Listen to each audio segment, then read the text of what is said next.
100 रोटी वाला ससुराल। सुनो जी, मुझे तो शीतल की बड़ी फिक्र रहती है। उसका ध्यान तो बस घर के बाहर दोस्तों के साथ घूमने फिरने में ही रहता है।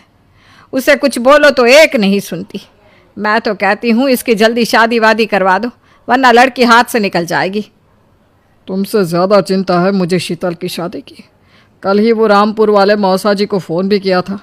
बता रहे थे एक लड़का है नज़र में, उनका अपना घर है और लड़का भी अच्छा है। अरे तो फिर बस बात चलाओ ना, एक बार देखे तो सही लड़का और घर बार कैसा है। कौन से लड़के की बात चल रही है यहाँ? तुम्हारी शादी की बात चल रही है बेटी। अब तुम्हारी शादी की उम्र हो रही है तो लड़का तो देखना पड़ेगा ना। उफ, वो मुझे अभी नहीं करनी शादी वादी। ये तो मेरे खेलने कूदने के दिन है। बहुत खेल कूद ली तुम। अब घर के काम धाम सीखने की कोशिश करो, समझी? ससुराल जाकर हमारी नाक मत कटवा देना। सब्जी काटनी तो आती नहीं इसको, तो नाक ही कटवाएगी। अरे मैं इसे शादी तक अच्छे से सब सिखा दूंगी। आप तो बस उस लड़के से इसकी शादी के बाद चलवाओ। कुछ दिनों बाद कुणाल और उसकी माँ शीतल को देखने घर आते हैं। कुणाल दिखने में बड़ा ही स्मार्ट होता है। शीतल तो उसे देखती ही रह जाती है। देखो जी, हमारी कोई डिमांड तो है नहीं, बस हम चाहते हैं कि लड़की घरेलू हो, घर के सारे कामकाज संभाल ले। अब आपके परिवार में तो बस 3 ही लोग हैं, पर हमारा तो खूब भरा पूरा परिवार है। बाकी हमें लड़की के घूमने फिरने दोस्तों से मिलने से कोई दिक्कत नहीं है। घर का काम करने के बाद जो चाहे सो करे। अरे वाह, ये तो इतने बढ़िया लोग हैं। लड़का भी इतना स्मार्ट है और ऊपर से इन्हें मेरे घूमने फिरने से भी कोई दिक्कत नहीं है। हे भगवान, तूने तो बिना मांगे ही मुझे सब दे दिया। बताओ जी, और क्या चाहिए हमें? हमारी तरफ से तो रिश्ता पक्का है जी। बस फिर तो हंसी खुशी शीतल और कुणाल की शादी हो जाती है। शीतल मन ही मन बड़ी खुश होती है और उसी खुशी के साथ वो अपने ससुराल में कदम रखती है। आओ बहू, तुम्हारा अपने ससुराल में स्वागत है। ये मिलो अपने परिवार से।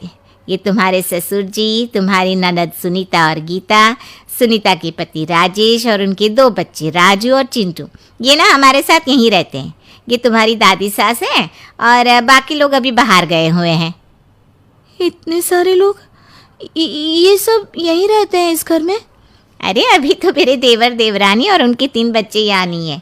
उसके मायके में भी शादी थी ना, तो बस वहीं गई है। कल तक आ जाएंगे।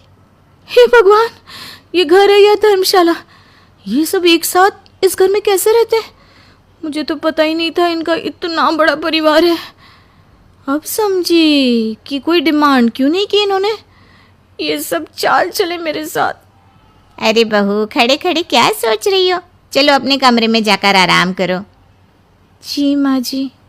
अगले दिन शीतल का ससुराल में पहला दिन होता है। शीतल रसोई में जाकर सबके लिए खीर बनाने लगती है। तभी उसके ननद सुनीता आती है। अरे वाह भाभी, आज क्या बना रही हो?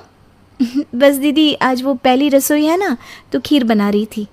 अरे भाभी, ये खीर वीर रहने दो। घर में 4 लोगों को शुगर है और कुछ लोग मीठा ही नहीं खाते। आप ना सीधा खाना ही बना दो। क्या फ़र्क पड़ता है मीठा बने या नमकीन? बस बहू के हाथ की पहली रसोई होनी चाहिए ना। जी दीदी, तो फिर मैं खाना ही बना देती हूँ।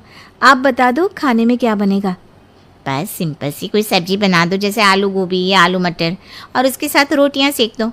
हमारे परिवार में अब तुम्हें मिलाकर पूरे 20 लोग हो गए हैं। 15 बड़े और 5 बच्चे। बड़ों की 6 और बच्चों की 2 के हिसाब से रोटी बना देना। चलो मैं चलती हूँ, सब देख लेना। हाँ, बड़ों की 6 रोटी, मतलब कि 15 लोगों की 90 रोटियाँ, और बच्चों की 2 रोटी, मतलब 5 बच्चों की 10 रोटियाँ। 90 और 10 मतलब कुल मिलाकर 100 रोटियाँ। हाय, मैं तो मर गई। 100 रोटी अकेले कैसे बनाऊंगी? माँ, ये तुमने मेरी शादी कहाँ कर दी? शादी से पहले तो मैंने कभी 4 रोटी से ज़्यादा नहीं बनाई। शीतल एक बड़ी सी परात में 100 लोगों के हिसाब से आटा निकालती है और उसे गूंथना शुरू करती है। आटा गूंथते गूंथते शीतल के पसीने छूट जाते हैं। उसके बाद बारी आती है रोटी बनाने की। शीतल एक एक करके रोटी बनाना शुरू करती है और 10 रोटी बनाते ही अपनी कमर पकड़ लेती है। हाय, मैं मर गई। मेरी कमर टूट गई खड़े खड़े, और ऊपर से इतनी गर्मी। मैं 100 रोटियाँ कैसे बनाऊंगी? अरे भाभी, सब बाहर रोटियों का इंतजार कर रहे हैं। ज़रा जल्दी जल्दी रोटी सेक दो। सब। अरे रुको रुको रुको, तुम वीडियो देख तो रहे हो पर लाइक नहीं किया। ये तो गलत बात है दोस्तों। जल्दी से लाइक करो और चैनल सब्सक्राइब करो।